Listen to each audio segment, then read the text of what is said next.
Not for tomorrow, no. Not for tomorrow, no. Not for tomorrow, no.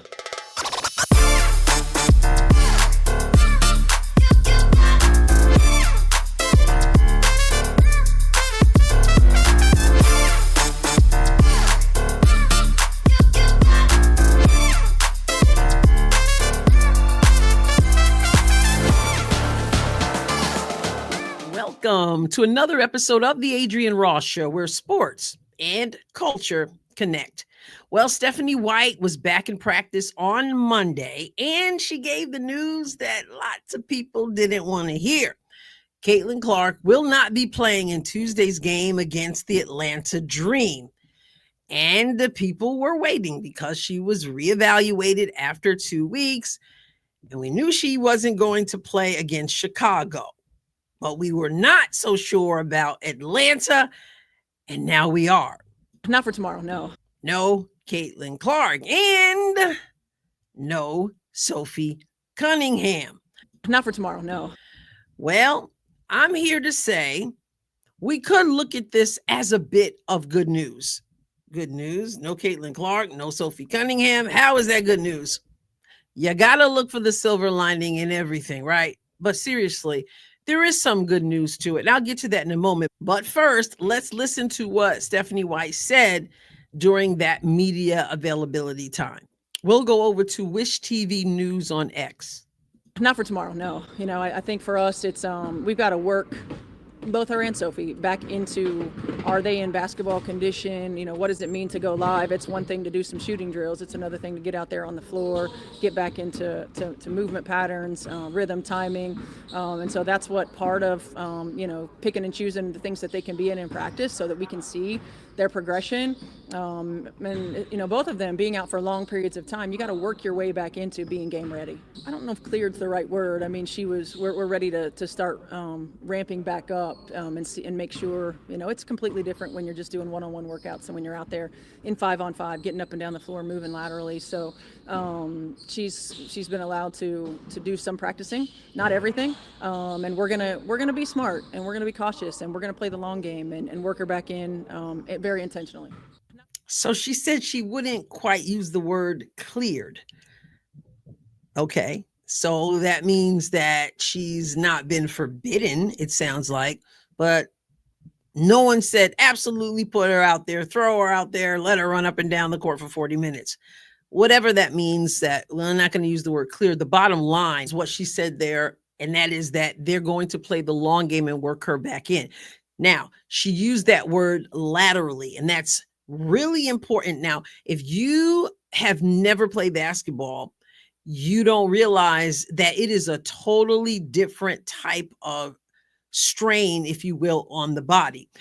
You can find people who can go out and run 10 miles and then get on the basketball court and they are exhausted within 3 minutes because it's a whole different type of running and exertion, the lateral movements that are required just playing defense, the stop and start running, the stop and change direction running has a whole different effect on your legs, your Achilles, your quads, and of course, Caitlin has been diagnosed with that quad strain. So you got to consider all those things. She might be able to get out there and put up shots. She might be able to jog a little bit. I don't know if she can, but I'm saying I wouldn't be surprised if they said, well, light jogging would be okay.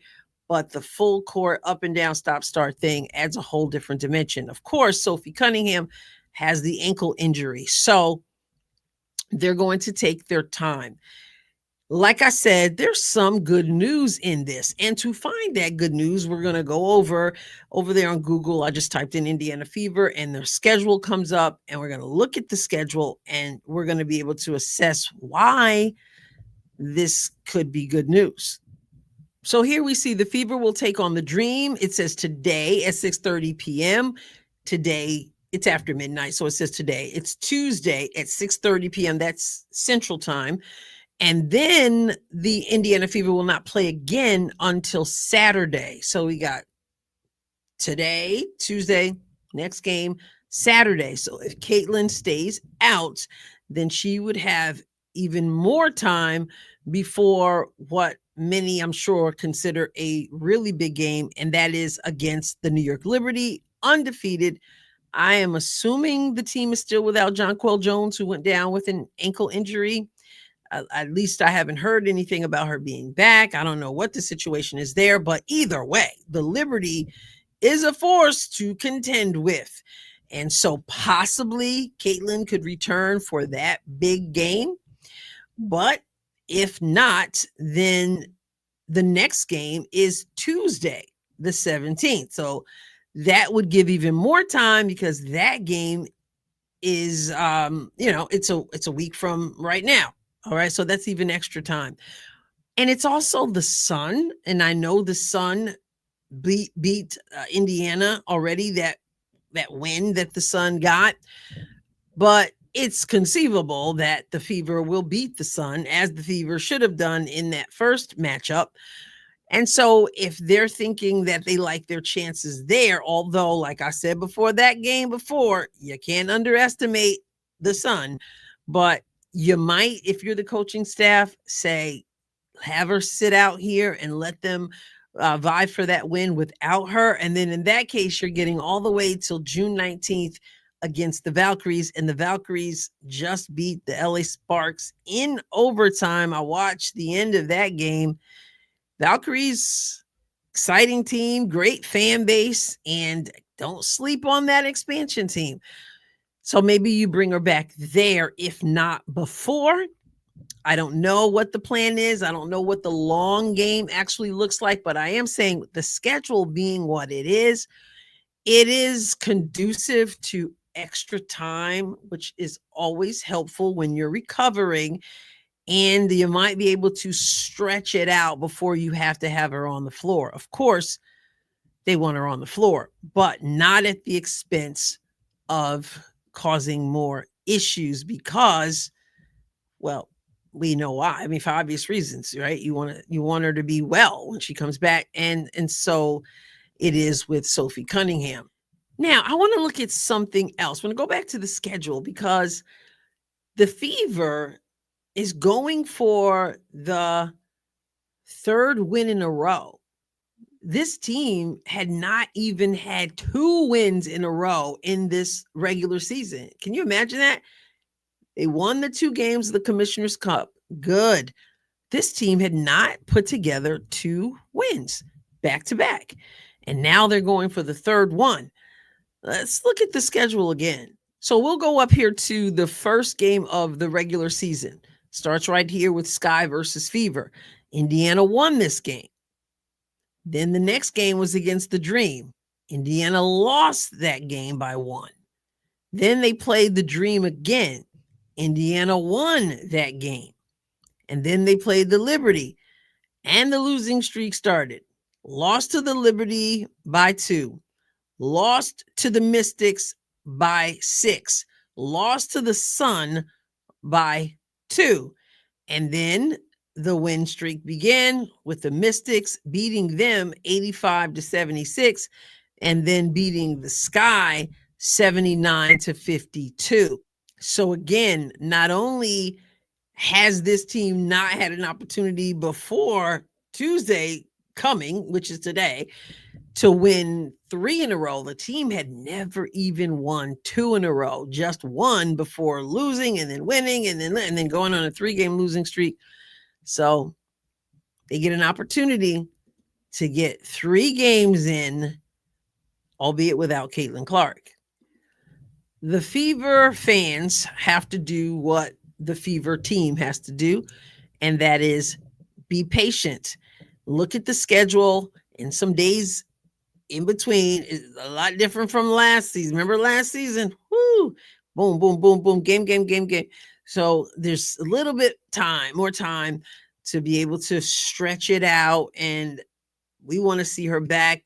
But the coaching staff and of course the medical staff have to weigh all that, and she is out there getting more practice in than she had before. So this team is just going to have to hold it down. They're going to have to play defense. They're going to have to be smart on offense, make sure Aaliyah gets the ball as much as possible, because she can facilitate really well. Ari in there is huge for this team. Stay out of foul trouble, take care of the basketball, make your free throws, the things, make the layups.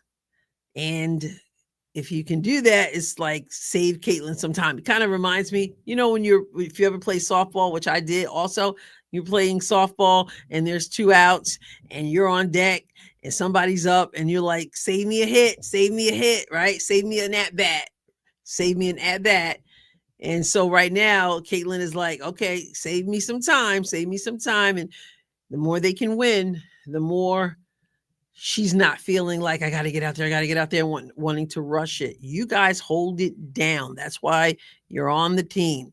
Let's go, Fever. So before we end, let's go back to that media availability and take a look at what Stephanie White said, because we know that she had been out because of what we were told were personal reasons. And from what I understand, it has to do with the sickness of a loved one.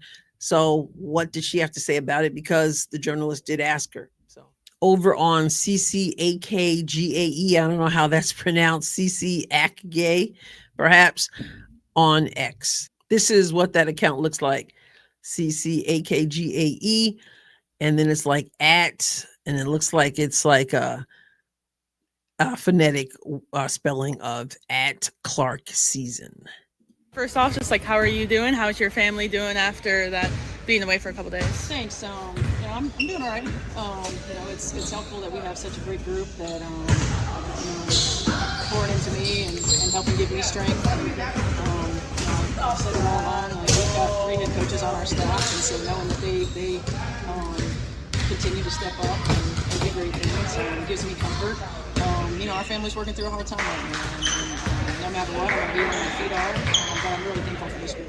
Hard to hear every word, but the bottom line is that they're working through a hard time, and she's very grateful that they have a great staff they can pull together. That's what you do when you have adversity, and it seems like this team has certainly had more than its share of adversity. I'll catch you next time, God willing. Please hit the subscribe button and give this video a thumbs up. God bless you abundantly.